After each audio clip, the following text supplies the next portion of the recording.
Do eNefix portala lahko dostopaš preko spletne strani zavoda Nefix, to je na nefix.si, ali neposredno na URL naslovu, ki je prikazan na zaslonu.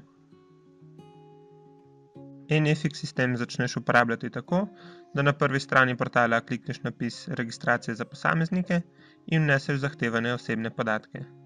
Vneseš svoje ime, priimek, e-naslov in si izbereš poljubno geslo.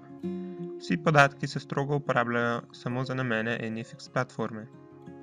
Za registracijo je potrebno še vkljukati strinjanje s pogoji delovanja in poslovanja portala nefix.si, ki se nahajajo na povezavi Pravno obvestilo na dnu strani. Po kliku na gumb Registriraj me imaš ustvarjen lasten uporabniški eNefix račun. Na vstopni strani portala vpišeš svoj e-naslov in izbrano geslo ter klikneš na gumb Prijava. Na enak način tudi ob vseh ponovnih obiskih portala v eNefix vstopiš z vpisom svojega e-naslova in gesla.